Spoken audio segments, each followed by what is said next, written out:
Are you? Whoa, whoa, whoa, whoa, whoa, whoa, whoa. Hello, hello? Are you there? Can you hear me, yo? Is this for real? Nah, you gotta be kidding me. You gotta be joking me. You gotta be messing with me. This is not the way I remember it. But you know what? It's how it's going down. What? You know what we're doing. We're getting everything situated. We're getting everything aligned. Waiting for all the servers everywhere to accompany on time so I can say, welcome to the show, yo. It's me, 3D, and today we want to change your perspective on, well, believe it or not, 5G. Now, I know some of you watching this right now are probably thinking, ain't no way this man going to change my mind on 5G. And I completely understand what you're talking about there. No matter how you look at 5G, whether it's a negative or a positive, we're going to still look at it. And if I'm lucky, I'm still going to change your mind by the end of today's episode. So keep that in mind. I have a real goal today, like always, to get you to think about this just differently than what you were before. So before we go down any further and slice it, um, nowadays we are exposed to more frequency at varying strengths. Often than not, higher strengths than they used to be. So what we are looking into are potentially dangerous devices, and later in the series we'll come up with a solution plan for handling as much of these bombs as possible. So first up is going to be this 5G. Is it devious or dubious? Well, let's find out. And before I go any further, I want to go ahead and thank the sponsor. So if you look onto the corner on one of these sides, there is a little shield with a QR. That is our sponsor that you can scan at any point in time. Bam, find yourself to the Shield Folio website. That's right, Shield Folio has these awesome little black books. I actually have one. They're made with stone paper, so it's like tear resistant, water resistant. Really great for storing your crypto keys. Great for storing your passwords. I mean, I even use it for little notes and such, like where does my dad live and things that don't normally change for me. And then they also have a ghost pin that allows you to do some really neat stuff. But basically, if you scan the QR, you go there, you get one of these. Use the discount code BitcoinLive20 to get 20% off today. That's right, get your first Shield Folio or get a new Shield Folio with 20% off using Bitcoin Live 20. Alright, let's go ahead and drop into the drop in.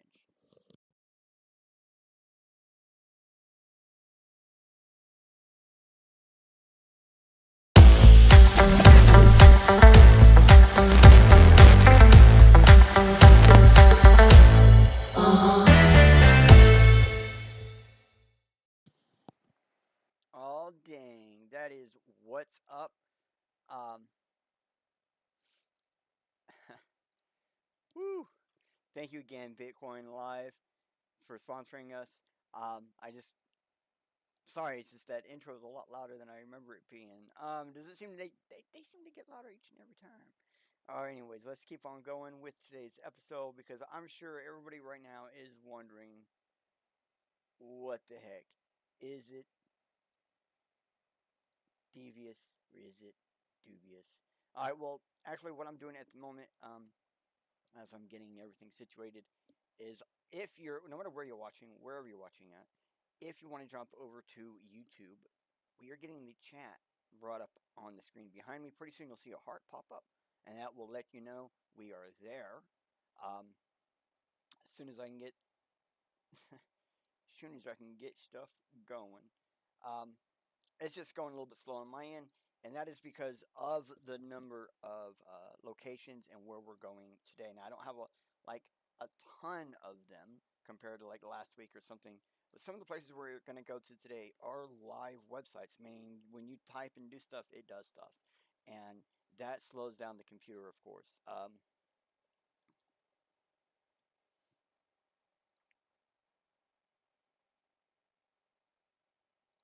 And I do believe we have the chat. Well, I don't see it popping up, but I do see it.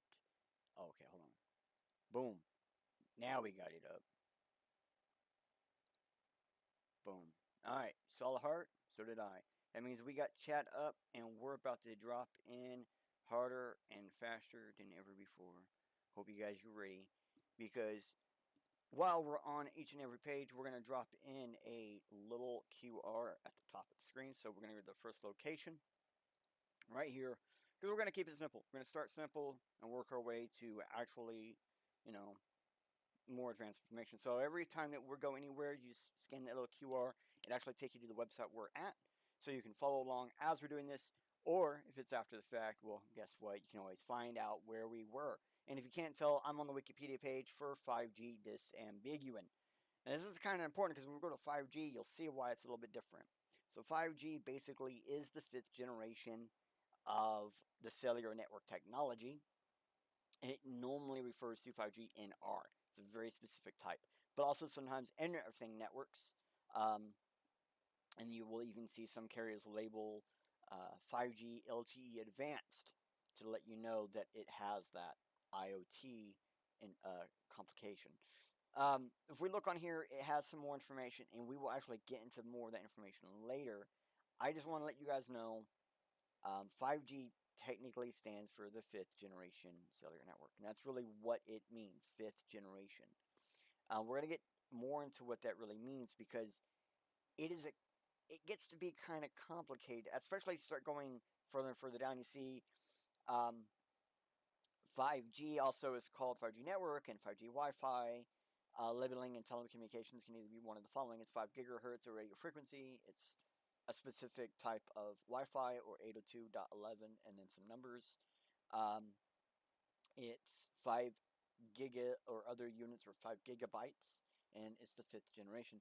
Um, so this is not exactly a very explanatory information just from this alone. So we're going to go into actual what is 5G then. The what everyone really refers to when they say 5G is bad. And if you see, this is like that says on there, 3GPP's low 5G logo. So there is an actual logo for some company of this 3GPP, and very simply, I just got to read these little colors. As you can tell, that is our highlight point. So in telecommunications, 5G is the fifth generation technology standard, and it began to be deployed worldwide in 2019. That's kind of important, deployed worldwide in 2019. So 5G networks are cellular networks in which the service area is divided into small geographical areas called cells.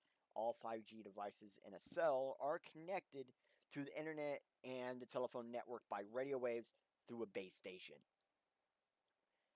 and antenna called the cell. So, in case you didn't get that, basically it's broken down into subsections, and inside each subsection you have a base station handling that subsection. So the network has a higher download speed with a peak of about 10 gigabytes per second, and when there is only one user on the network, 5G has a higher bandwidth to deliver faster speeds than 4G and can connect to more devices, improving the quality of internet service in crowded areas. One second.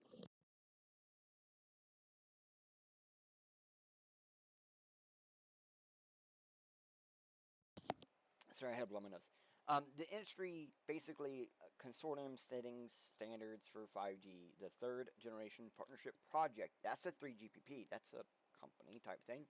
Defines 5G as any system using the 5G NR or new radio software. A definition that came into general use in the late of 2018.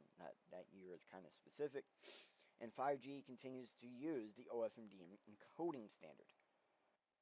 So it's not like a new standard or anything like that, but there is some stuff in there that requires a definition. So several network operators use the millimeter waves or wave. We're going to let wave from this point on because it's hard for me to pronounce some of these words.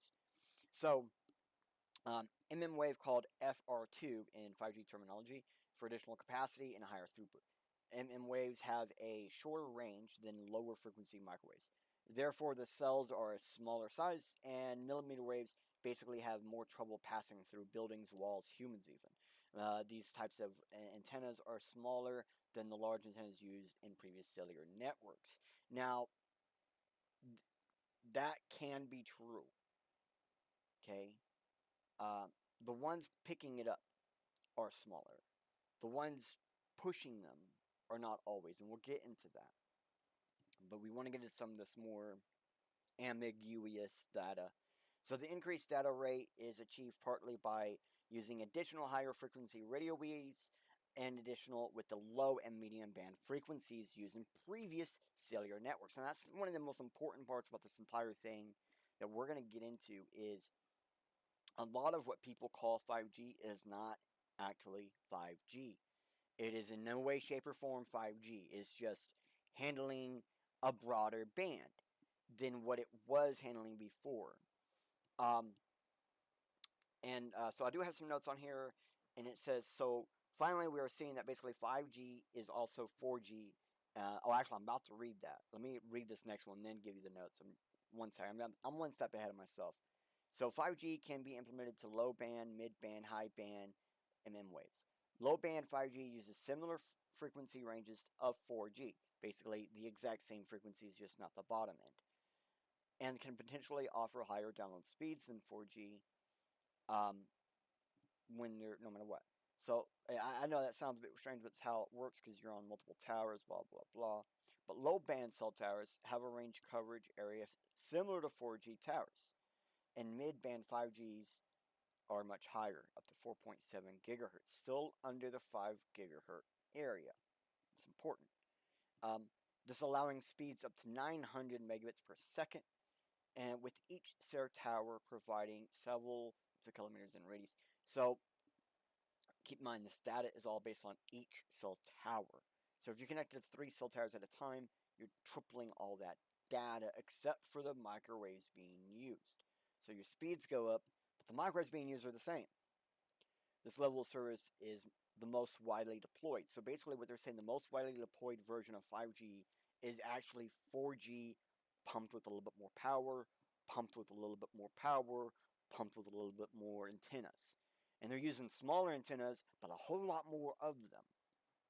Now, going to my notes, it does say that now that you see that 5G in many areas is also just 4G, um, now we can also see them pushing gigahertz strengths, which is what most people think of when they hear 5G, 5 gigahertz. But when we see the medium band 5G, it's actually somewhere between 1.7 gigahertz and 4.7 gigahertz. It does not actually hit that 5 gigahertz set. So the high band does well over 20 gigahertz in some cases. And if we look down, that's in the orange. Let me get down there. Let me put a finger down, right down here. The spectrum ranging between 24 to 90 to 29 gigahertz has been the most licensed deployed wave spectrum in the world. We knowing that is the most. Okay, 30 gigahertz for best case is the fastest 6G you'll get today for your cell phones, and it's when we start getting into the danger zone with these types of waves. That's really important. Okay, so the most licensed 5 wave spectrum ranges to date are in some of the more dangerous zones. And we'll get to why that is. Because I definitely did look, we did figure out why. There's an actual reason, and we'll get into it. It's very confusing.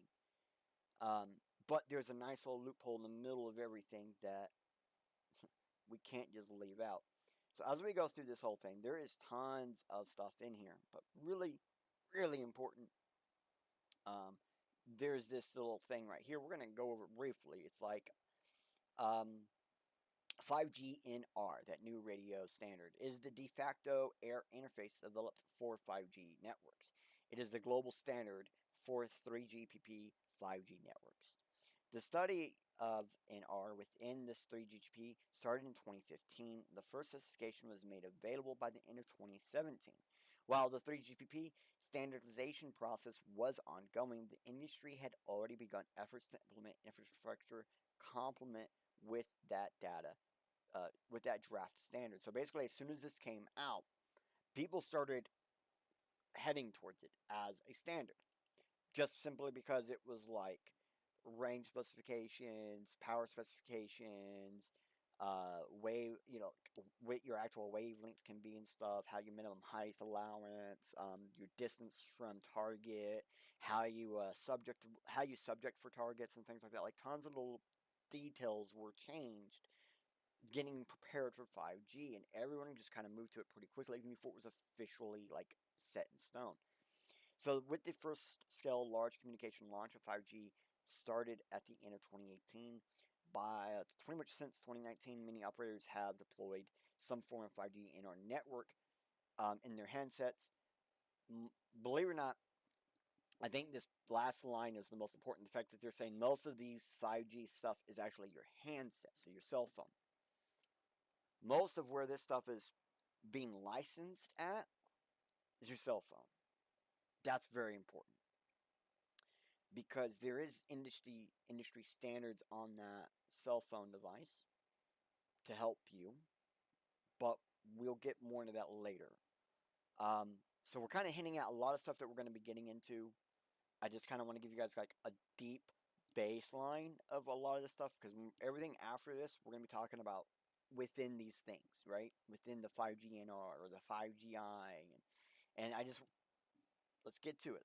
So the 5GI is the alternative 5G variant developed in India. It was developed by a joint collaboration between IIT Madras and IIT Hyderabad. I'm probably saying those wrong. And then the TSDSI and the Center of Excellence in Wireless Technology, the CWIT. So the 5GI is designed to improve 5G coverage in rural areas and remote areas where varying geographical terrains. Because it like you guys heard earlier, it doesn't go through buildings, it doesn't go through walls, so you need a different alternative for that. And so that 5GI uses low mobility large cells to extend 5G's systems. And in 2022, the 5GI was actually merged into the 5G NR standard to allow them to be able to be used everywhere instead of only in India. And I think that's actually really great because, like in areas where I'm at, the LMLC, the low mobility large cell, is more common where I am at, just because we got a mountain range on one end of us. I think we're actually technically in a valley, so we got like a mountain range on one end and we got a hill on the other. So we need help getting into these deep crevices. Now, before the pre-standard implications, there were other forms of 5G. So 5GTF is the American carrier Verizon pre-standard. It's their version, so it stands for version 5G technical form for fixed wireless access. And they did it in 2018. The 5G service provided to customers in the standard implicated by 5G NR is now what they have migrated to. Well, basically, like they had came up with their own version of like 5GB bulletin boards.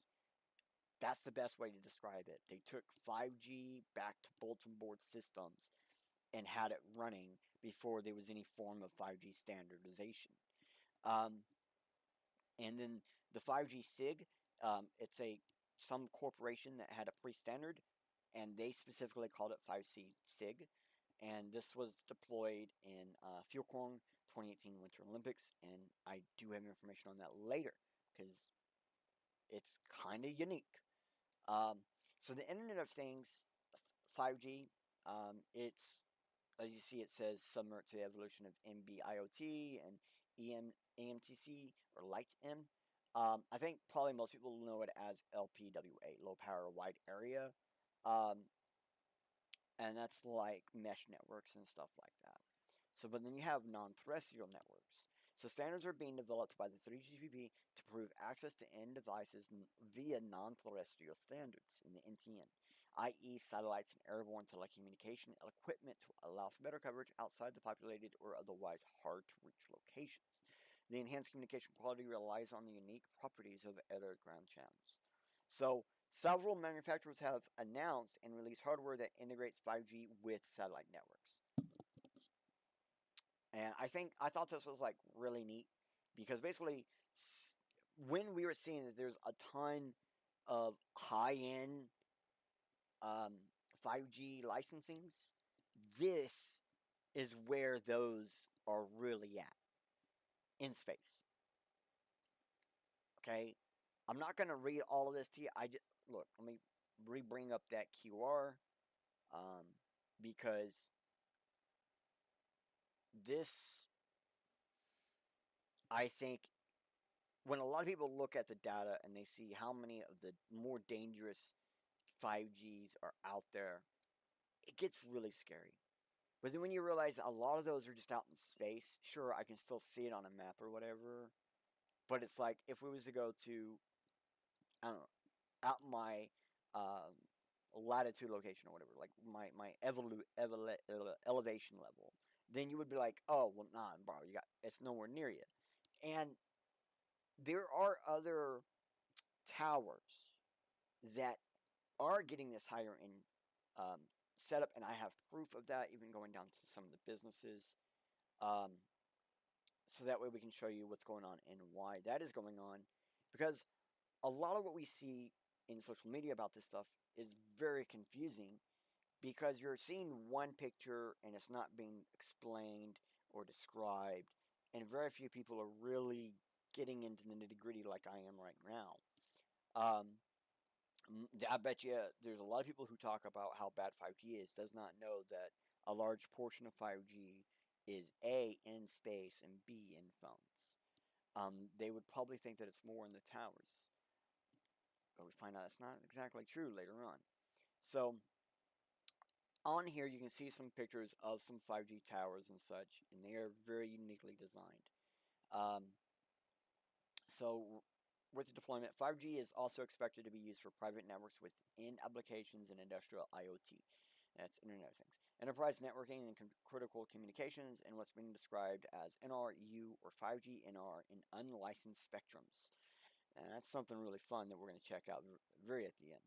And by non-public networks as well, something that you might have like a mining network mesh or something like that, or a personalized mesh that you want to use the 5G network for. There is a way to do it in an unlicensed manner or in operating in a licensed spectrum through the non-public network. Like basically the NPN does the license instead of the individual or individual company. So by the mid to late 2020s, standalone private 5G networks are expected to become the predominant wireless communications medium for the ongoing industrial 4.0 revolution for digitalization and automation of the manufacturing and process industries. So basically, they want to get people out of the manufacturing and the delivery systems. They want to make all of that automated. So 5G is expected to increase that. Also, I liked how at the very end, 5G was expected to increase phone sales. That was probably on this page for the longest time before all the other stuff actually existed. I think it was one of the first things on this page originally. 5G was expected to increase phone sales. Initial 5G NR launches depended on pairing with existing LTE 4G infrastructure in non-standalone mode. 5G NR radio with 4G core before maturation of the standalone mode with the 5G core network. So basically, what they're saying was a large point of 5G was just simply old infrastructure being used in ways it wasn't intended to.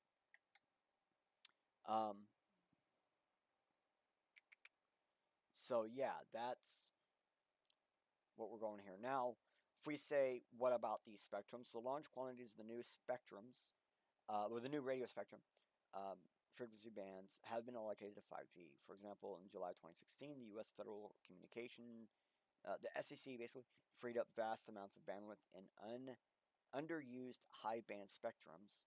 And the Spectrum Frontiers proposal, the SFP, doubled the amount of wave unlicensed spectrums to 14 gigahertz. That, and guys, 4 times the amount of flexibility became available. And mobile use spectrum, the FCC had licensed today. So by March of 2018, European lawmakers agreed to also do something similar by increasing bandwidths and blah blah blah. As of by 2019, there are reportedly 52 countries, territories, and special administrative regions, distributed territories, and dependencies that are formally considering introducing certain spectrum bands for terrestrial 5G services. Are holding basically tons of countries are going, yeah, 5G is the way to go. It is a faster industry standard. And there's some really neat stuff down in here. Well, that's about all we're going to get into here. There's a lot more here. They even got like some of the misinformation link stuff in here, but I don't want to go into it because we're got our own stuff to drop into. Whew. So that might be a bit much to unpack, but I hope that ending point, helps you understand that the place that we're just running wider 4G. Okay, it's more like they're relying on your DNS and server automation to handle the actual routing accuracy of your deployment through your towers. As long as you're getting more than one tower and they don't really care. So, okay, cool. Why? Well, we got these things called base stations. Okay, for some reason, it's kind of difficult to get good images of base stations. I don't know why. Um, so this is one of those base stations, and this is most likely not a 5G base station. This is one of the stranger parts of this whole thing. Just when 4G was rolling out with the LTE and all that jazz, there were publicly available info on various towers, like minimum height requirements. And back when the Olympics was about to happen, Westerners were actually scared that 4G towers that were going to handle some of the first 5G handling of data for like the Olympics and stuff were not up high enough. But just like the height requirement documents, so too are some of the old articles to find about that. But if you really want to know more, there are still sources for tracking cellular networks. Okay, so you can get in here, you can do one of these. I don't know if it costs. It's a phone app, and it like actively shows you networks around you. 5G, 2G, like here they have one here. 2G, 3G, LTE, or 5G. Because LTE is technically 4G, and that's what makes this whole really complicated. So from 3G to 6G, there's some kind of overlap. Okay, the very last bit of 3G, the very highest end of it, is like the middle of 4G, or the lower end middle part of 4G. Which then everything above that we call LTE, limited train something or limited something something, and it basically means you connect to 3 or more towers at a time. And when 4G first came out, that was one of the secrets. It was just 3G with more towers connected at the same time, handling everything. And then 5G is a little bit of like actual tower upgrades, but for the most part, it's like more power, more antennas, and then just also everything else as well, because you need a combination of things. And so LTE hits in that tiny bit of 3G. It's a whole lot of 4G, and then it's all of 5G and all of 6G. And we will get into 6G. Oh, yeah. It makes its head a couple different times in here. This is why I didn't get into the Wikipedia stuff, like when you go into Wikipedia, they got the misinformation stuff. I didn't go into that because you don't see them talking about the 6G in there. All right, back to where we were at. Right. We were here telling you guys you can still figure out if there's something in your area, whatnot. So the first international 5G trial begins at the Winter Olympics. The 5G Champion project shows off a 5G link between South Korea and Finland. That's right. It was actually used to give like basically as live as possible data of stuff. Um, Even including VR trips to hockey games and snowboarding runs. Look at that. This allowed them to use like higher end stuff and better cameras to get views never seen before within the Olympics, like 360-degree views, and like they said earlier, VR views.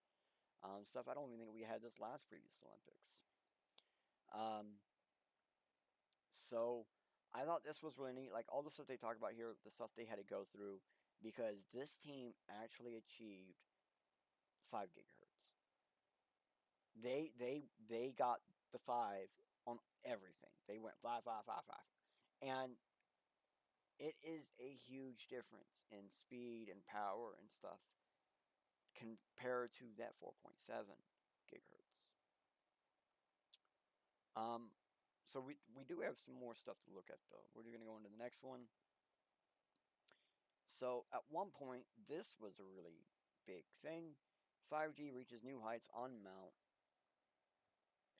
I don't know. Quantamangalo? I don't know. Quantamangala. I'm not sure how to say these words. But I like the fact that they actually carried all this stuff on goat back, like actual electronic equipment and stuff. Um, and if anything, I think the thing that really shows here is 5G is physically higher. Like whenever you see a 5G something, it should be higher up than the 4G towers, than the 5G towers, than the 2Gs, than the 1Gs, than the zeros. It should physically be higher. See, up to 3G, all the base towers didn't have to go up in height. But 4G had to be up like X many feet higher. It wasn't a whole lot. 5G has to actually be up even higher than that. Here we are, we're on a mountain where this probably does not actually freaking matter. And it still is the standard to do. It still is the standard to do, even on a mountain when you're probably way above those actual limitation requirements. It's still what you do. And I think that's really important because a lot of people that I see complain about images and stuff that people would say misinformation or whatever. It's actually like the towers are really short, really big, handling a lot of antennas, and they're not nearly as tall as they ought to be. So here we go. Tokyo Olympics postponed because the 5G security lessons shine through. And I when I was doing this, I wanted to find out if 5G is devious or dubious. And one of the problems is it seems to be both. It seems to be both a devious and dubious thing. Um, and this article does, however, do one of the most hype things ever during a bad thing. So basically, the Tokyo Olympics was postponed, and people were going to originally blame it on COVID and all this other stuff. And they were like, actually, the 5G caused a actual security risk and digital security risk. But something that they actually say about 5G is that it will show off the power of everything, including flying cars. Like actually mention flying cars as a possible outcome for 5G. Anybody seen flying cars yet? Raise your hand if you've used a flying car today. Everyone else put F in the chat. Well, I guess I gotta put F in the chat. Boom. So, I thought that was there is some actual information in here that's uniquely important. 5G causes security issues. Okay, issues we had not seen before, and that then brought some attention to me that maybe the dubious side of 5G is more complicated than what we understand because of its speed allowance. So there is this paper right here, and it might have some info about the requirements and because it's an algorithm about basically determining where and how to put in 5G base stations, how to optimize the location of them. And I went through this. And to be honest, I did not see anything hinting at anything about height, and it does not ever seem like height is ever considered in any of the information in this paper. I couldn't find it. If there is, I must have just skipped over it. But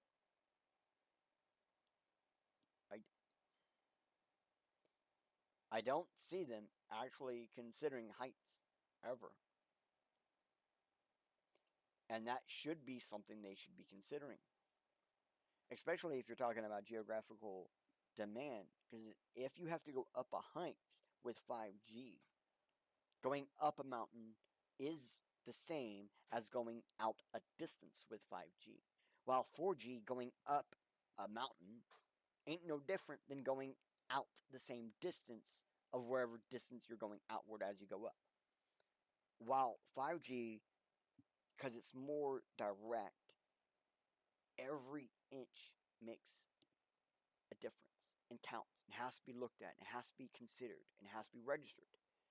So when you look at how to place these things, anything that's got more ups and downs, you should have more of these things with. And we'll get into reasons why.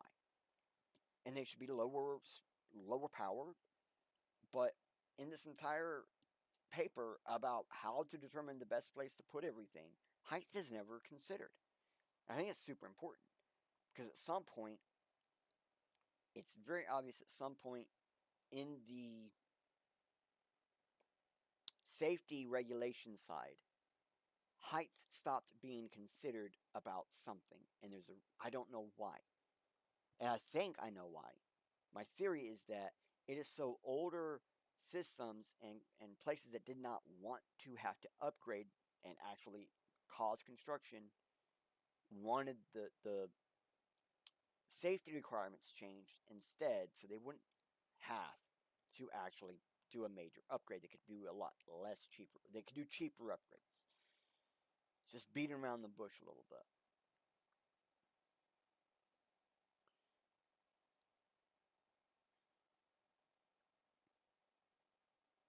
Again, never anywhere do I see anything about height in their consideration for placing these things.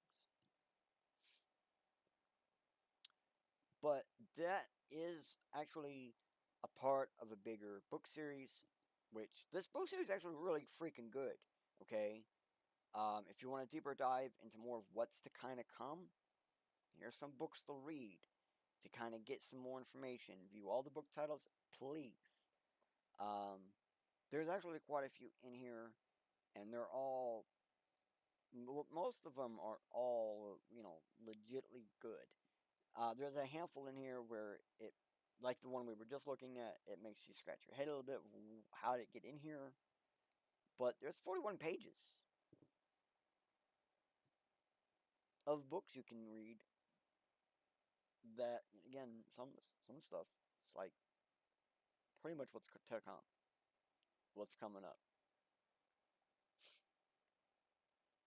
Like this last one right here.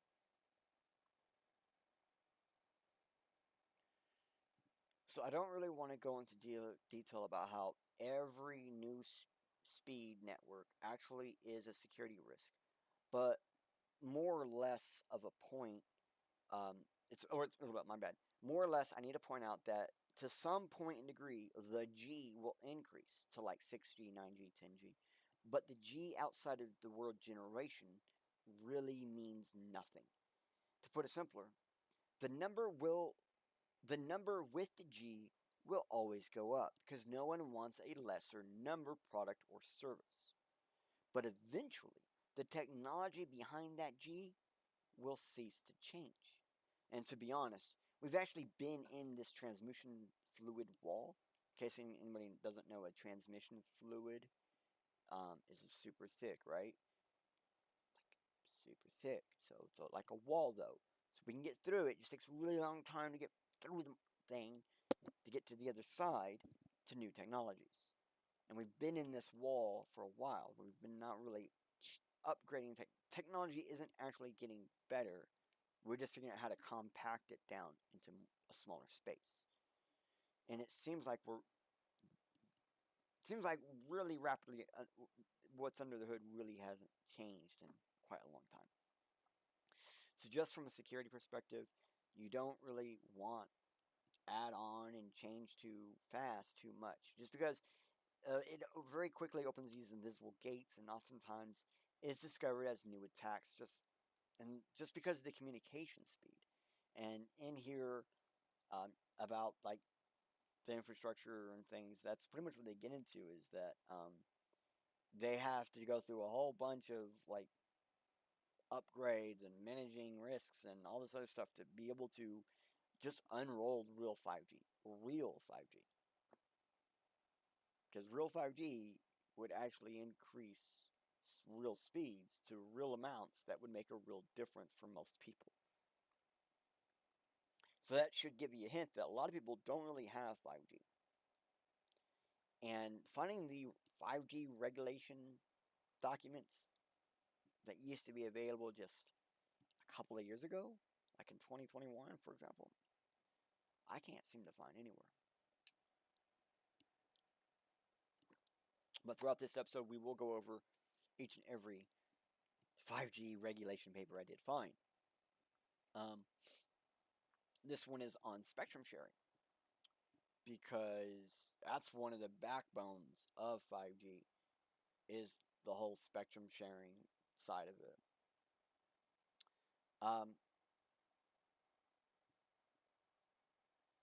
So if there's anything dubious about any of this, it says scroll to figure 3.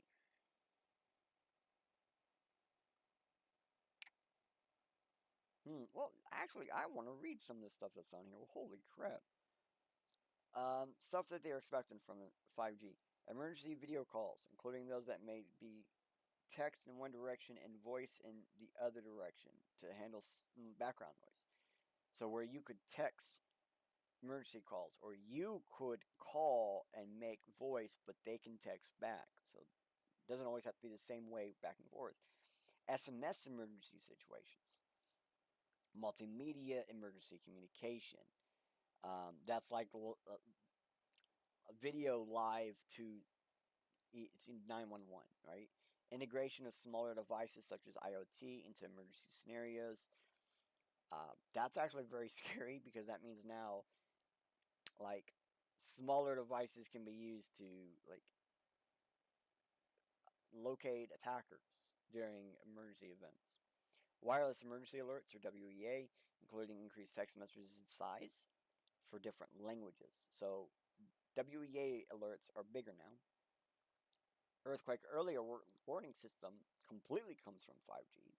This is probably one of the best things about 5G. The public safety and first responder systems is faster. The support of persons with disabilities with real-time text services, including hearing, sight, and mobility issue support.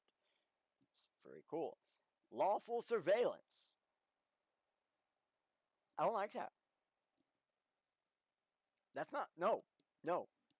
Lawful surveillance is not lawful. That's not lawful. No one agreed to this. How was that a part of the regulation for spectrum sharing?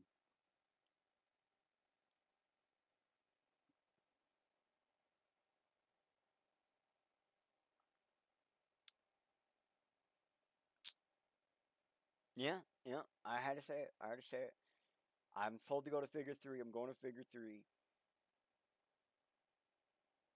Figure 2. This, I think, we're starting to see some open flaws here. Do you see these open flaws, or am I the only one seeing these open flaws?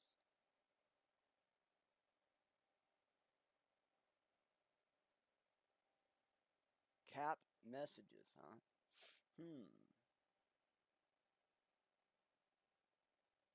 Figure 3. Oh boy, look at that. Oh boy. Look at that, my friends. My friends. Um, I see. I see an attack vector through alert aggregation and alert gateways. Yeah, anyways, I'm just gonna keep going because that's.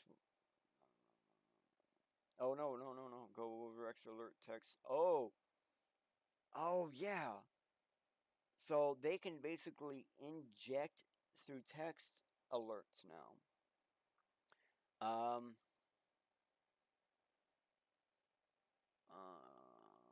so they can they can literally inject WEA texts. So even if you don't allow it, they can still inject it into your device.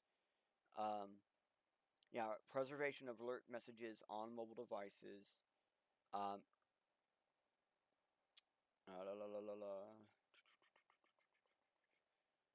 They can basically take control of your device whenever they want to double check, make sure you're not having problems or something. For example, if there's a bunch of phones in an area that have a lot of they all get water damage at the same time or around the same time, they can know it's kind of something bad happened there, most likely with water. Um,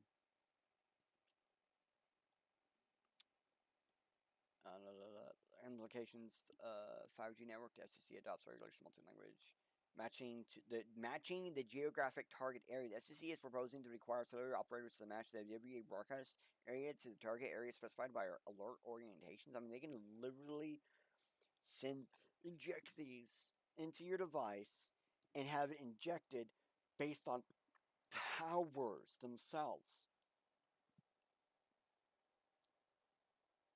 This you couldn't do this before. 4G they kind of could, but not really. It was like bigger areas that they could target. Now they can get down to targeting per tower. And it's pretty freaking scary if you ask me. It's very dubious. Very, very dubious.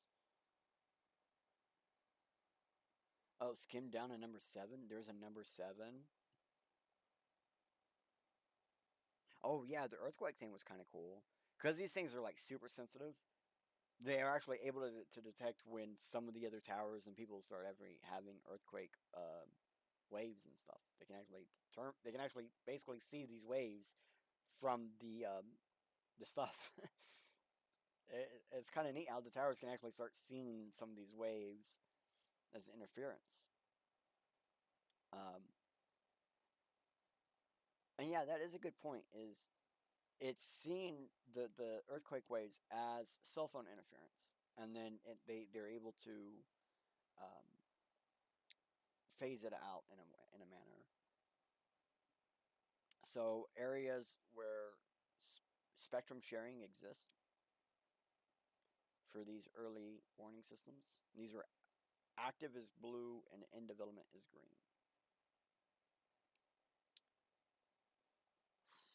Geo targeting, that's scary. This is how it works.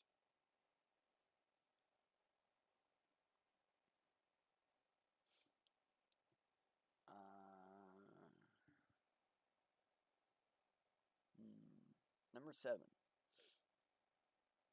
Oh, yeah, support of lawful surveillance. Look at that. The U.S. and the communication systems law enforcement requires telecommunications providers to comply with numerous lawful interception requirements for all communications to target of interception. Court orders of the TSP to provide law enforcement with authorization information related to the communications targets of interception, such as call identification information, calling number, called numbers called, only or both call identifying information or call contact, voice packets, data packets, SMS message content for given communications with association requirements are applicable in the 5G environment. And industry for standards for lawful incept are currently being worked and assist to describe the relevant LI implications.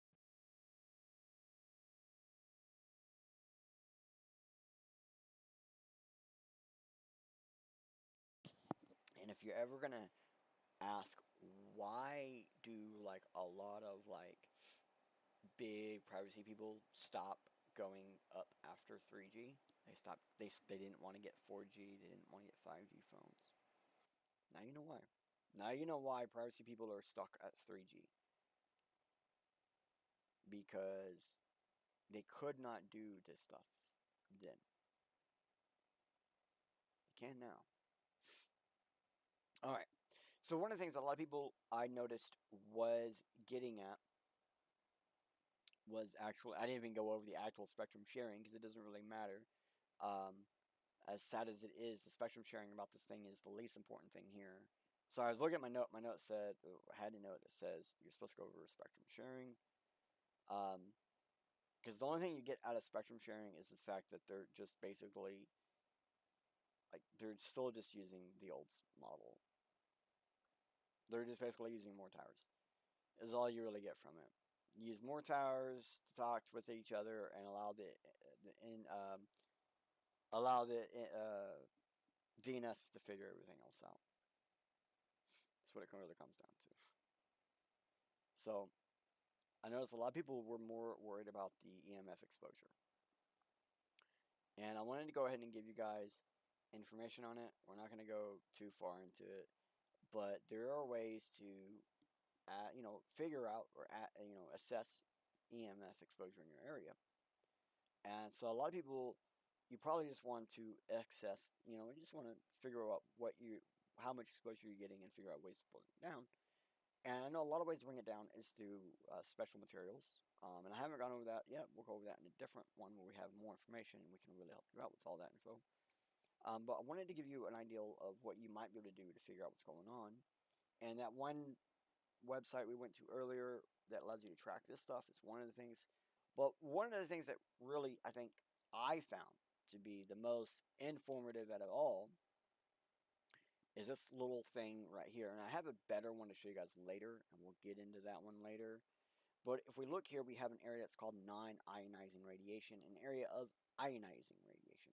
So if you've never had like radiation poisoning, so radiation poisoning is you have had ionized radiation to a point where it has made you ill. You're suffering from it. And not a whole lot of people have ever had that. And that is like a huge difference between like non-ionizing radiation poisoning, which I don't know if that's a real. I don't think they call it radiation poisoning at that point. And then they just call it EMF burning, and that's a huge difference. Like ionizing radiation affects your organs, affects you internally, does also your skin and your hair and everything else. But non-ionizing radiation, it will normally burn your skin first, and that's kind of important because if we look here, static electric magnetic fields has like this like little bloop, bloop, bloop, bloop, right? Hold on, my hands are going the wrong way.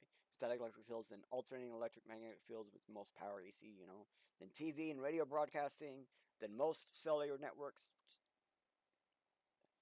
I don't think they should have 5G listed there. 5G is in this little magic line right over here, okay? And then you have microwave, satellite, then infrared, ultraviolet, and there's a lot of people who actually are exposed to infrared and ultraviolet rays quite often, because they are dealing with the black lights, they're dealing with stuff like that. So there are people that deal with this stuff all the time, and they're absolutely fine all day, every day. Because I know there's a lot of people out there that are like saying, "Oh, 5G is microwaves," and it's like, bro, that technically your TV is a microwave too. I mean, it's not producing the exact same rays, but they're within the same broadcasting frequencies. Um, but that's the thing that gets people confused is like when you say microwave, you see these are ranges. These are not like pre-deformed bloop bloop bloop bloop. And we have another one later that kind of really explains this a little bit better. Because as these waves get smaller and smaller and smaller, they get faster and faster and faster. That's what causes the problem. That smaller thing, smaller wave. So I wanted to bring up specifically like the same thing, but specifically communication bands.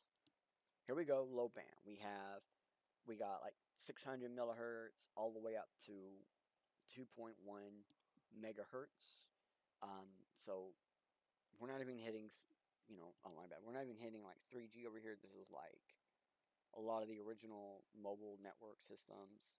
And then we hit this mid-band range is like the 2.5 gigahertz, right around the 3G and 4G area. AT&T, you got the 3.45, so right around, this is all like 3G, 4G. And then this high band, M wave, where we got 28 gigahertz, 39 gigahertz, 47 gigahertz, which hasn't actually been done yet. When this picture came out, I think it might be now, or 42 gigahertz at least. So as you can see, like that's a huge difference. 3.98 gigahertz to 28 gigahertz. That's a huge difference. And so that's kind of the point here is like the wave starts at a certain point, while the actual mid band goes beyond where wave starts. So that's one of the hardest things to really make a difference is a lot of people who are like, oh, blah, blah, blah. These towers are bad. They're looking at wave towers on data set, and then they go physically look at a tower, looking at mid-band towers. And it gets very confusing. And it's not clear cut. And I think it's like that on purpose. be because if this was a clear cut situation where we could be just like, oh, right here, boom, this explains it, then there wouldn't be a whole lot of reason for like the word 5G, right?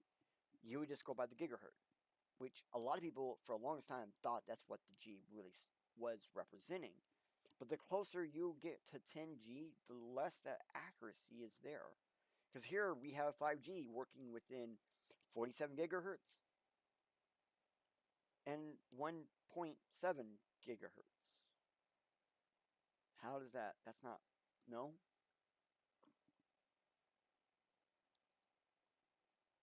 So I wanted to bring this up. This. So one of the things I was saying, I didn't actually go through my notes on the one for the last picture, but um, when you get into these bands, like similar to like the Wi-Fi band range system that people always talk about, um, there is such thing as having too much of these in one areas. This video that's in front of me from Linus Tech Tips is all about that problem, how that problem occurs, why, things like that. And you notice they got these blue spots marked, band 1, band 6, and band 11. And those bands don't intercept each other. So when you got a lot of area stuff in one area, they want to offset your bands so that way you all can interact without really jamming each other by all piling into the same band.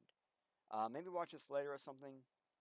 This isn't even required for today's episode, but this was something that we're very quickly you could if you this picture explains a lot, but if you watch this old video, you get a lot more understanding of how just a lot of stuff on the same band can actually mess up your network.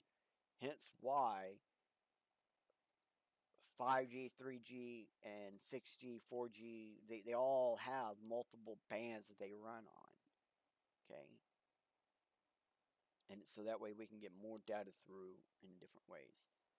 Now I want to go over some really scary stuff. Look, Ma, here's a 600 crone router. Only 10 gigabits. Wait a minute, 10 gigabit speed? That's not 10 gigahertz. Wait a minute. And if we come down here, this is a 6E router. Now, this is like the very bottom end of 6E. This is still considered within 5G. But it does actually allow you to get all the way up to 6 gigahertz barely. And if we look, it's using this wireless standard 802.11.ax. And if we go over to the other one, this Wi-Fi 7 BE2700, it's 802.11.be. So even though these numbers really are just brand identification numbers, they actually have a lot of information in them. They're not just simply BS numbers. So they're going to let us know. What they tell us is what band of 802.11 is they're running on. Like which one are they running on? So it tells us this one is BE, the other one is AXE, which is just AX. They dropped the E for the actual in the band. So if we go back to it, it'll say AX, but the standard is AXE. They just dropped the E to keep it a 2-digit thing. Yeah, see, it's just AX, but it is technically AXE. So then the number 1100, 2700, that's either going to be like the power, but most likely the strength or the wave size. So something like that. And this would indicate 2700 is a smaller wave, I suppose. But I'm going to say that's probably most likely strength instead of signal strength. That's what I'm really thinking. Alright, so this is something you can purchase. This is available right now. So if you really, this has a lot of 5G sounds to it, but it's still not quite what we're looking for, is it? So if we go to here, this actually is what we call 5G, router standard. the 802.11. And if we go down, there's a Wi-Fi generational graph, and in this graph, we can actually see Wi-Fi 5 does go up to 5 gigahertz, 6, 5 gigahertz, and then if you're on the other standards, all the way up to 6 gigahertz. So 6 and 6E do have their differences. 6E allowing you to go up that extra little bit. Wi-Fi 7 doesn't even go to 7 gigahertz. Wi-Fi 8 doesn't go to 8 gigahertz. So there's a lot of packed into Wi-Fi 6, which is technically 6G. 1 second.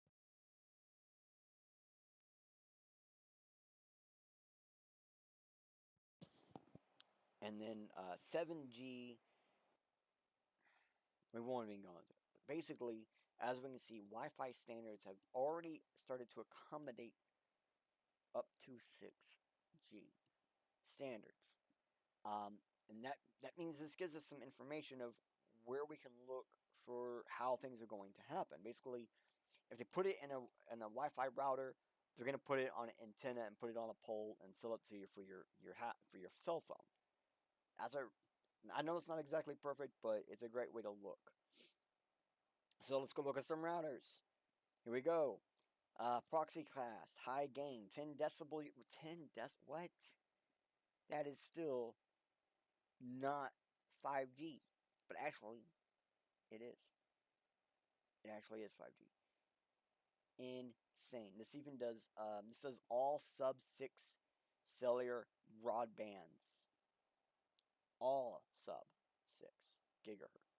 So we'll go all the way up to top end 5 gigahertz bands.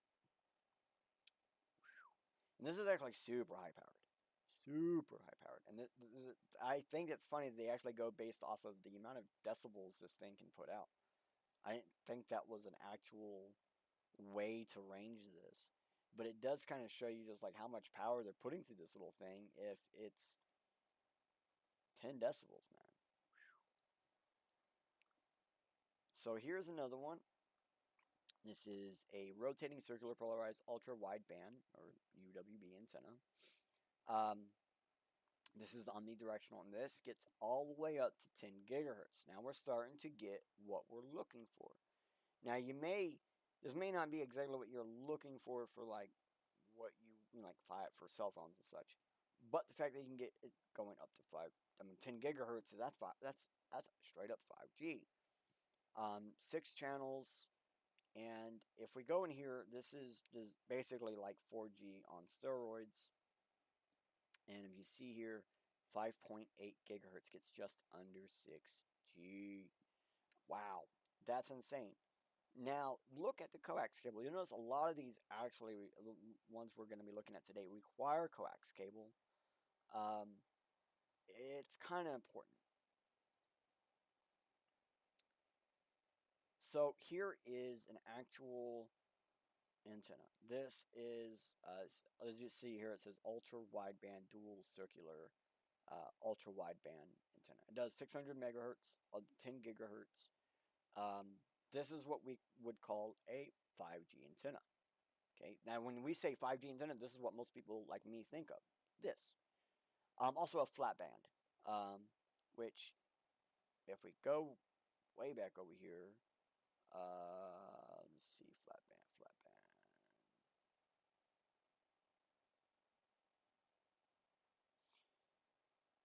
At one point, I had a bunch of images about how they like built some of these machines, these antennas, and I lost it. I really was hoping it was still in this one. But we did have one where they were showing us all these really nice little ways because inside this little box, that little box right above my head, there's actually a bunch of little antennas in there. And that's kind of how this system is able to do all that. Now, if you see this one, it requires 2 coaxials. I think one in, one out. This will actually go all the way up to Wi-Fi 7. This is able to handle stuff that basically doesn't technically exist yet. I mean, there are stuff that will do it, but not fully. We got up to 10.4 gigahertz available on this. It's just absolutely insane. Um,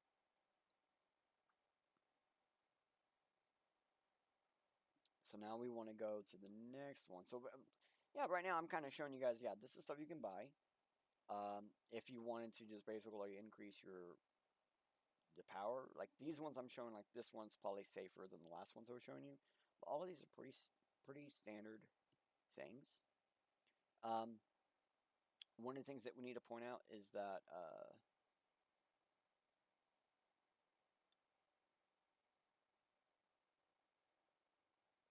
hmm, what did I skip?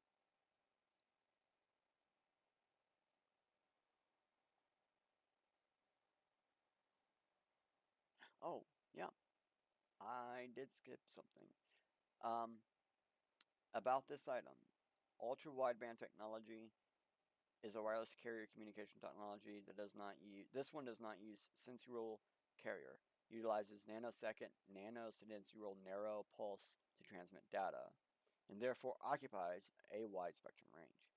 UWB technology has the advantages of low system complexity, low transmit signal power, spectral density meaning less power needed to use it, but it still works right, and then insensitivity to channel fading, low interpretation capabilities, high positioning accuracy, suitable for high speed internet access.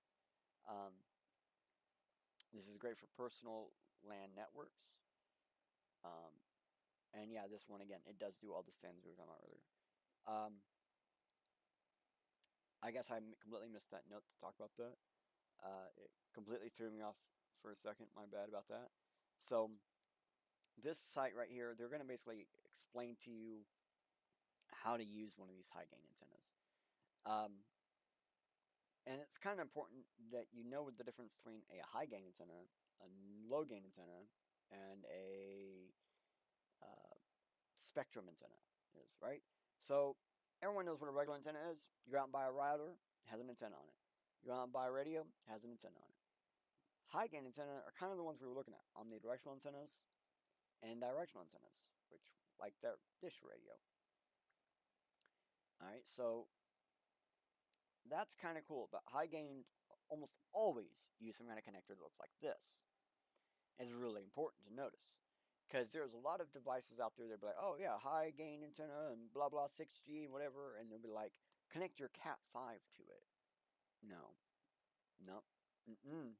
You better be putting a TF connector or a cable connector on them because you need a lot more cable, a lot more cable, and because there are more antennas in there, there's a lot more stuff going on at the same time. You can't handle a category 5 or category 6. You need a lot stronger data. So I'm really showcasing you guys at this point like how to use 5G and beyond 5G, 5 gigahertz, um, for yourself. Because a large portion of 5G really is just converted 5G. It's not actually 5G, it's just old stuff converted up. But there are stuff like out there that's really pushing what is going on. So what does 100 gigahertz wireless technology look like? I want to give you this because this is definitely deadly range. Did we get that picture from earlier, right? We got a picture from earlier, don't we? Where it shows us like ranges and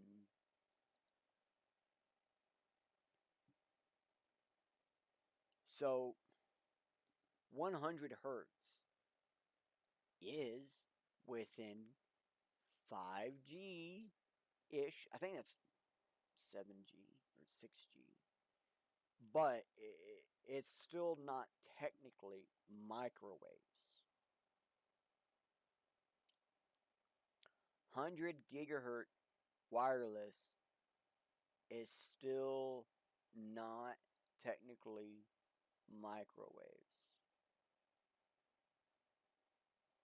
What does this stuff look like? I want you guys to be aware. Those are not horns.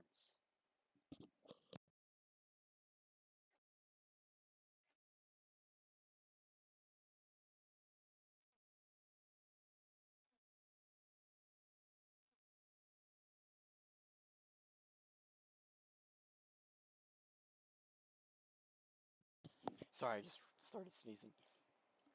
Those are not horns.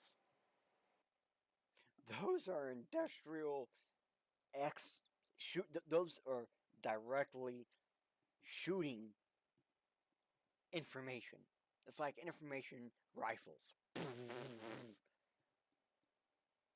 Remember that one we were saying earlier, 10 decibel? Yeah, this is a lot more than 10 decibels coming out of these things. 140, 340 gigahertz, we're actually getting into microwave properties. Why? Because it's insanely accurate. Insanely accurate. And this actually, I think this is the brief showing you of what really goes into these things. Tons and tons of little emitters and transmitters. Tons of these tiny little things. Tons of connection networking systems. But they allow you to do stuff like accessing an element up to 3 square inches away from each other. It can like literally 1,000 elements up to 3 square inches away from each other. Holy, that's insane, right?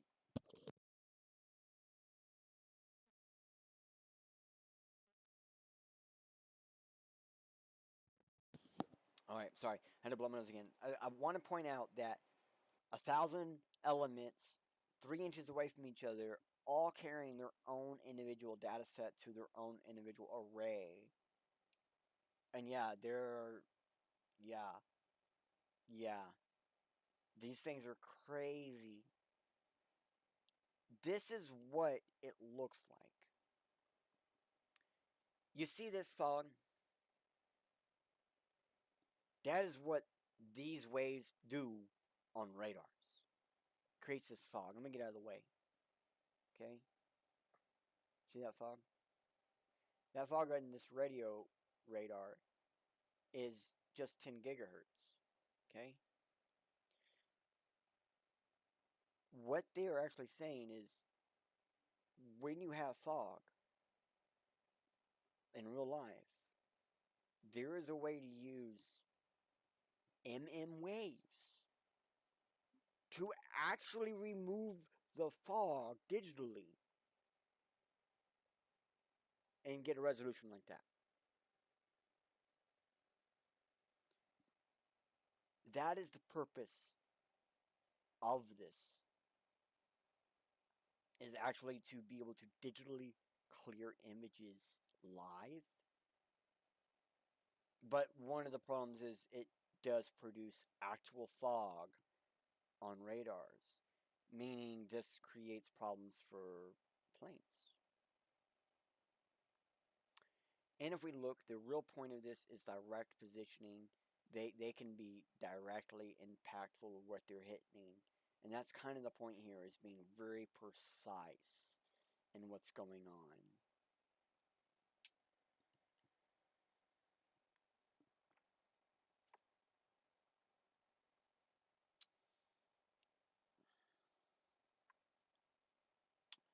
Some of the ideal solutions for these are very scary. I don't really want to talk about. I'm just going to show them to you guys. You can come here and read about this. All I'm saying is, this is Big Brother stuff. This is being able to see if your phone is swaying left right from you holding it or because you're walking. These things can do some insane stuff with these. And they're proposing to use this with humans in streets and around people, because these transmission waves,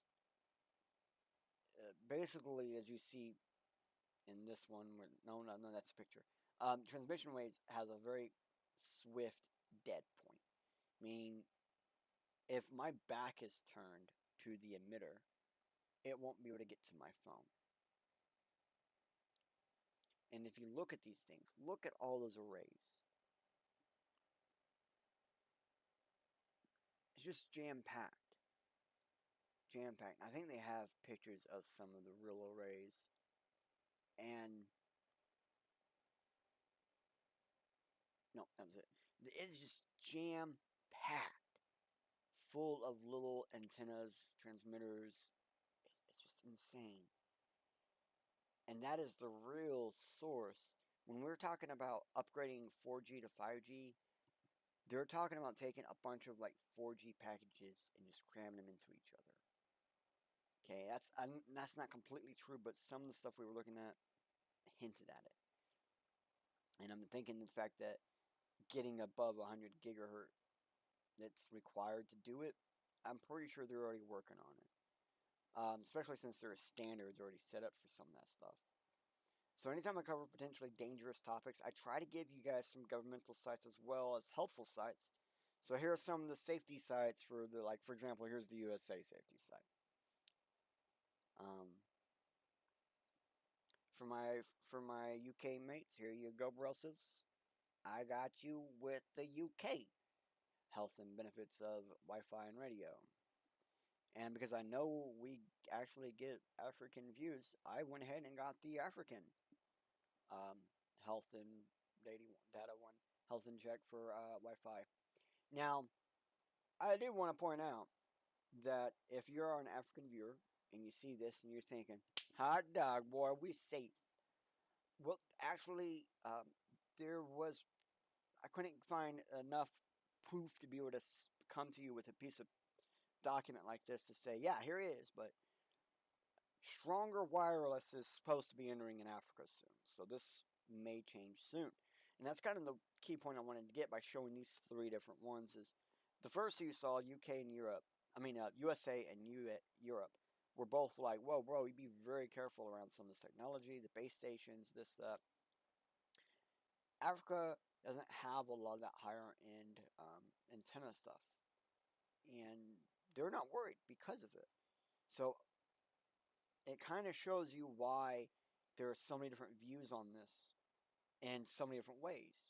Because there are some people physically not in as much danger as in other people, simply because they don't have those abused 4G towers. They have proper 5G towers where there's actually less connection ports, but they're just better designed antennas. Um, well, we're gonna keep going into it because believe it or not, there was a talk on January 14th, 2018 in Anaheim, California, the Radio and Wireless Week. I believe these are the some of the talks, these like top 4 or 5 right here. I believe that these are actually them.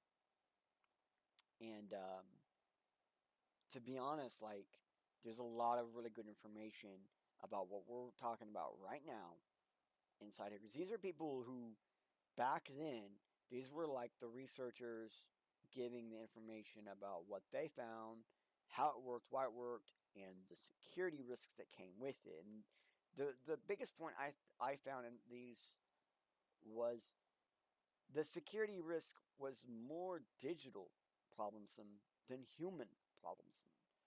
And they do go over both. They even go over how to actually build these kinds of things. Um, so you're probably going, bro, why are you showcasing the 6-year-old videos of technology that probably never made it out, like this first open source satellite, right? Well, from my understanding, these again are the talks we're looking for, and they do go into how some of this transmission stuff differs between space and on Earth. And again, they even go over how to actually build some of this stuff. So if you're very wanting just like know how this stuff works, sometimes it's best to learn how it's built. And these researchers give information that I don't think anything else was ever getting or ever going to give. And this is why I'm giving you guys these talks. They're really important. I can't go over all the details here because we're kind of going over in retrospect, so to speak. But if you really want to come in here and listen to them and find out more information, they're definitely here for you guys. All right. I know. I can't just walk away without giving you guys a Wi-Fi cheat sheet because a lot of what we're talking about is Wi-Fi. And I don't know how to hint that out. A lot of what we're talking about is some form of Wi-Fi. It's wireless fidelity. It's networking over information over wireless. I don't know. Some of you here may actually need this because some of the antennas we're looking at might actually work with this little cheat sheet. Okay. and it's pretty decent cheat sheet. So earlier I hinted at some American markets may not even be able to have access to 100 gigahertz capable antennas. Um, Here's an FCC fact sheet explaining the size limit on all over the air reception devices.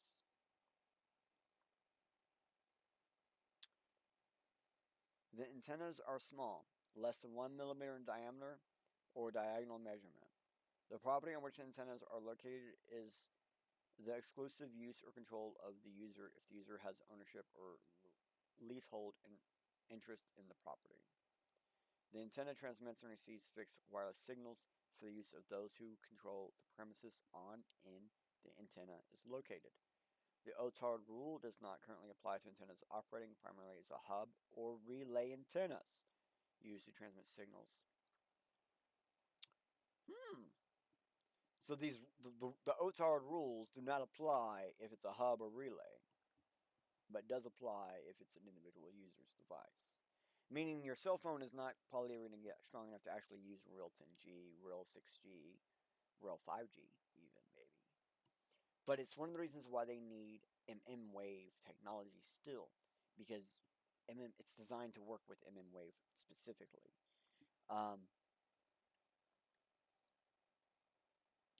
Which means, as we keep going on in the future, your cell phones are not going to be very good on 3G and stuff. Now, before I get into the nit and gritty on 5G, specifically its dangers or dubious, let's take a peek at the SEC search and filing system. This is basically here to help people like me look for data on just about anything that has to do with the SEC jurisdiction. And believe it or not, this actually helped me on some of this video.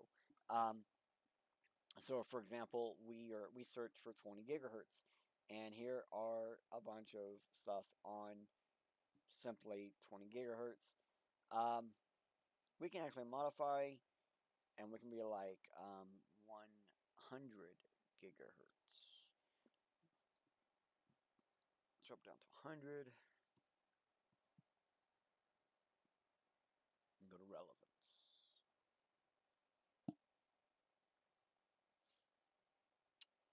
Ooh.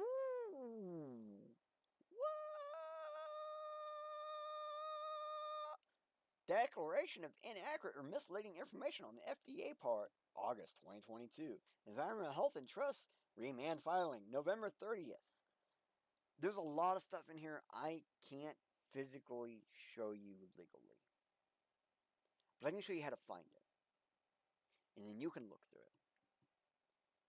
Because basically what happened in 2022 is a lot of people realized that the 5G that started being pushed out in 2019 isn't very safe. Because it's not real 5G. And it does cause environmental health issues. And has been. Because they are not properly high enough. They're not the proper electronics or antennas for what they are doing. A lot of the ones that are basically every complaint, comment, and problem to the SEC about 5G towers that have actual health risks are not even real 5G towers. They are 4G and 3G towers just being pushed beyond their physical allowance and limits. I wanted to show you guys a lot of this, but once I started going into some of these documents, I found out very quickly some of this stuff is still, it's not done.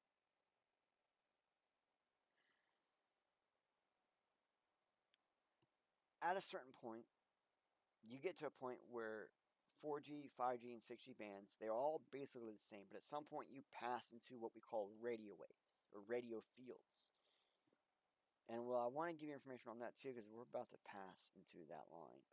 So far, we have not once really passed into what we call radio frequency. We're about to, though. So here's the health thing for radio frequencies, because we went all the way up to 300 gigahertz. Well, technically, let's just stick it to 100 gigahertz. 100 gigahertz. And we weren't into radio frequencies yet? It's about to get creepy. It's about to get real.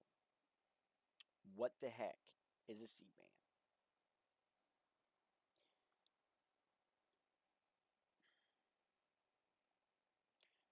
This is the best image, the best way I could find to describe this. High capacity layer. This thing right above, right behind me. Let me get out of your way. 24 gigahertz. Alright. 24 gigahertz plus. Very shallow. This can actually cause burns if you're like around town all day with like short sleeves on or something. You might get a burn, seemingly like a sunburn, but not quite. Or you might just be shedding or ashy more than usual. That is because it's over 30 gigahertz band. At the moment, there's only like I think 19 places that even have anything around 24 gigahertz. A lot of places right now don't have any real roaring. And now, the capacity layer. Notice it's delivering a much bigger, wider band. That's your C band, 3.7 to 3.9. Not even quite 4 gigahertz. That gets you a lot of propagation. It gets you a lot of coverage. People this is like um, business to business, multi-directional, but not omnidirectional antennas. Okay, and then when you go up to coverage layer, all of the as far as you can go, that's lower bands, sub 2 gigahertz even, and they're getting the furthest distance. That's your blanket coverage, lower speed, stronger signal, and a lot of times it's like transferring directly from major center to major center or to lower capacity towers, so that way they can push that to where it needs to go. There's a lot more information here. Basically, there's not a whole lot of C-band operators at the moment, and C-band is probably your safer band, which is why it's becoming this like more favored band. And we'll start to see these words come out more often in the next couple of years. So I really want to show you the correspondence between these different bands, because it gets kind of confusing, right? You're hearing band, you're hearing band, you're hearing band 4G, 3G, 2G. None of it makes any real sense. So let's get a real comparison. Here it is. In the bottom of the row, 3G. The lowest speed. Literally the biggest coverage with probably the least amount of frequency, though, but the largest amount of latency because of what frequencies it's really using. Basically, it's all sub-gigahertz frequencies. Just about. And the lower you go sub-gigahertz, the bigger latency gets. But the wider the coverage gets, the slower the speed gets. 4G LTE, because 4G does also within that 3G spot. So LTE means you're at least 3 towers or more. Yeah, getting like 100 and something megahertz maybe. I can barely read that. 75 kilometers, about the same distance around. A little bit better frequency range and a little bit less latency. When you get to the Pro Plus, and they got some other different special names in HD and some other fun stuff, you're literally just going to lower 5G bands. So we're getting slightly less distance, but faster speeds, and it's a broader distance of frequencies for that lower latency. And then when you get into low band 5G, that's basically the same as top end 4G, just slightly better. The mid band 5G is probably the best 5G of them all. That's your 2 to 6 gigahertz. It's where a lot of people are sitting at right now in most places. And then 5G high band, that's for your big cities and stuff, to get really everyone can be connected at the same time. So now that you kind of know more about the bands, let's go into the products that really talk about them. So here is a powerful 2.5 and 2.4 and 5G signal booster. This is one of the very powerful ones. Again, very powerful ones. Let me see if I can get some of these to pop up. So basically, this is designed to go in areas where you 5G doesn't really broadcast through some of the stuff. So they really put in a lot of extra strength in the power to basically allow that 5G push its way through the brick walls, to find its way through things. But it's also got this other neat trick where it uses the 2G part to bypass stuff for 5G. It will still say you're running 5G and stuff when you're actually on the 2.4, but across more than one channel, more than one 2.4 band at the same time, giving you that equitable 5G experience. And yes, it does have a built-in power amplifier. It's one of their biggest things because it's one of the reasons why it works so well. Now I wanted to go ahead and show you this thing right here. This is a 5G and 4G, but only 700 megahertz band. So, hello, this allows you to take that real high end, that real slower band, that slower stuff, but stronger signal, allows you to capture that. This is, so, well, okay. Notes say, so far I've been showing very dodgy and unusable routers and antennas. But here is an actually low band, decent signal booster for your home or office to help with your cell phone. Notice it is a coaxial cable here as well, and an omnidirectional antenna to make it easy. So, actually cool, right? See, the antenna you put in your house is omnidirectional. Neat. Awesome. Perfect. Exactly what you need.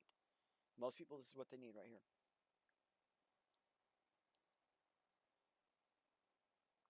Now, here is a very specific explanation. This is one of the hardest things to get explanations for. Distance.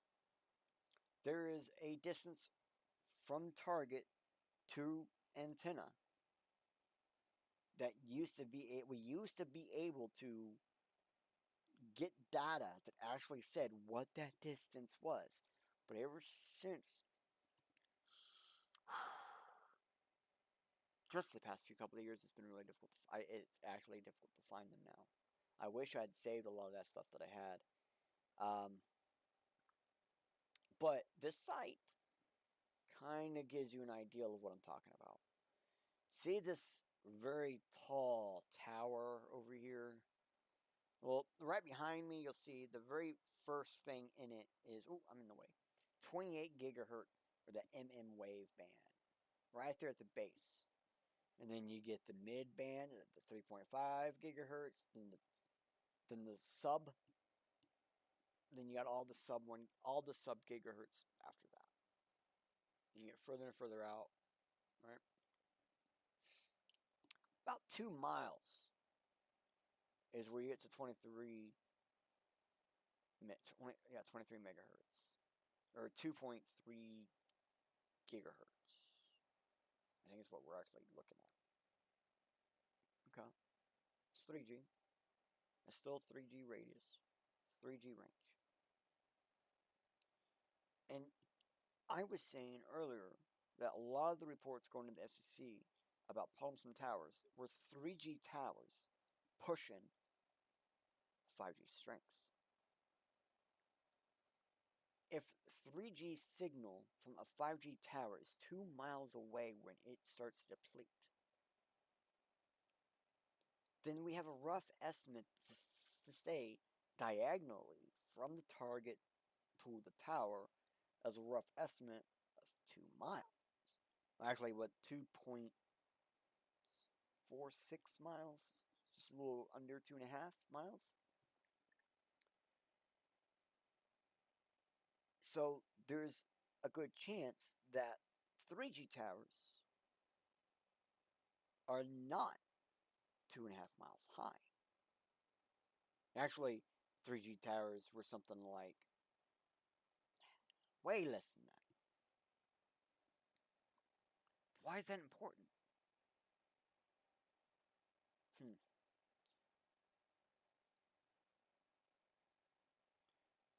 So what is C-band? Why is C-band important for 5G?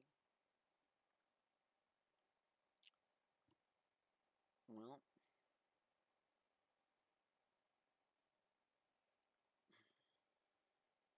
let's get here. Your high band, your MM waves are used in town, surveillance, cars, stadium.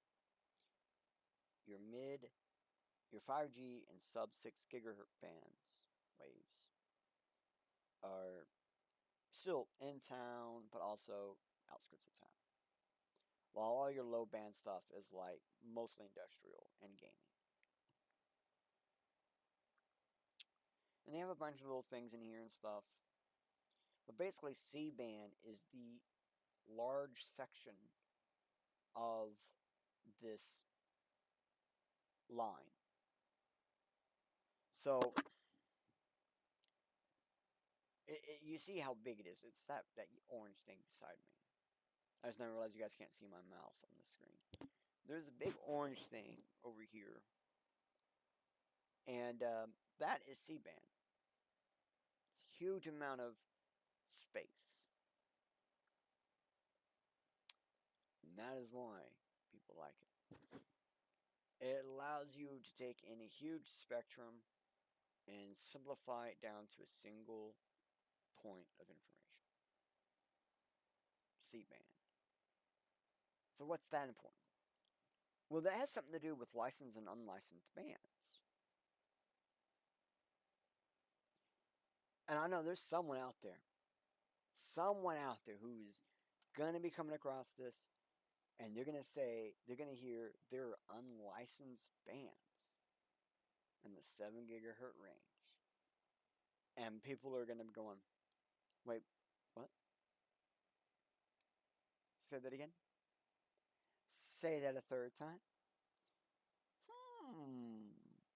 Yeah, there are unlicensed bands in the 7 gigahertz range.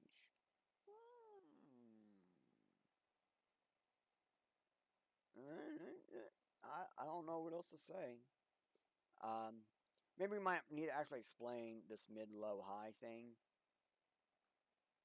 Because it's going to be really important to understand as we go any further. So I want to look at this image right here. Let's go to this image. Yeah, this image. Notice the low band, 2G, 3G, 4G, 5G, all under 1 gigahertz. All of those speeds are on 1 gigahertz. Mid bands, it's 1 gigahertz to 2.6 gigahertz, 5G, 4G, 3G, 2G. Anything, so we know sub gigahertz is also 2G and sometimes 0G, depending on how slow we go.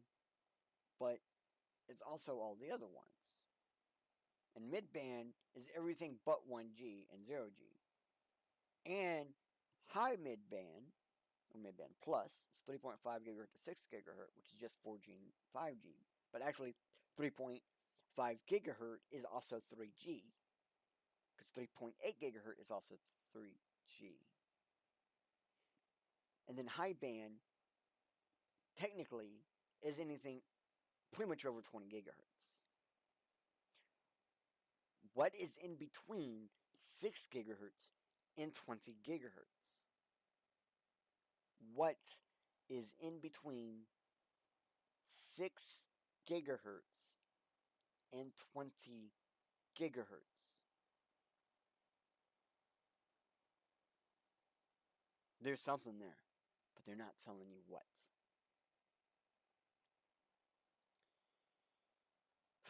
I said I would have a better picture for you about the wave thing.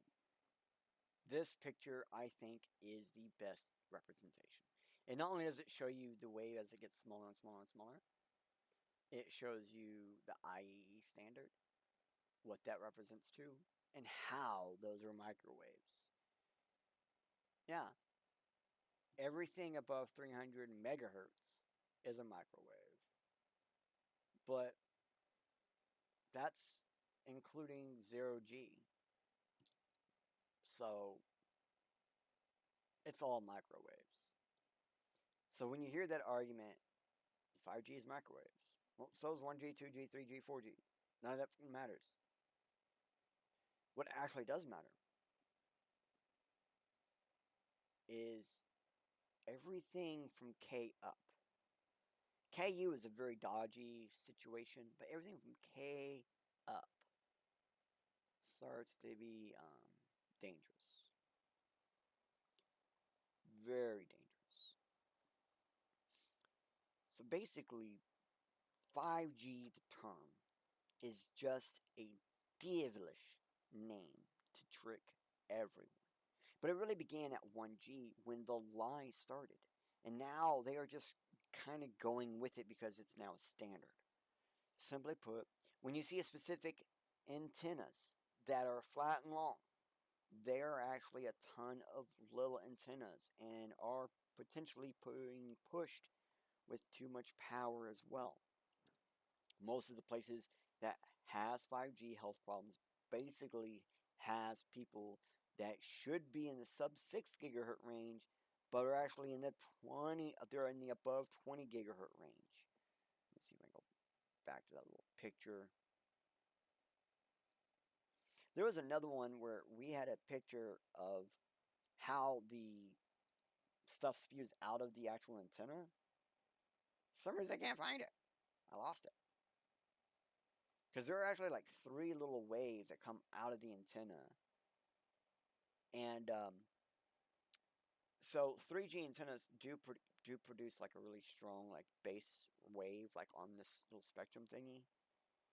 But it's normally too high up for that to matter. So when those older towers are pushing the stronger signal and they're being pushed harder, that little triple band effect coming from the antenna is actually way bigger than what they're technically expecting it to be. And because of that, it ends up messing everything up. And that's the real deal here. See, it's not actually 5G that is the problem. It's not the wave. Well, I'm sorry. It really is not the wave the problem. It's when it's being ill used or is just converted older tech, not really suitable for the job, but can do the job. Much like DE and I hires, the converted technology, the old technology, it's just a bunch of electronics and machines that were not made to do what they are doing.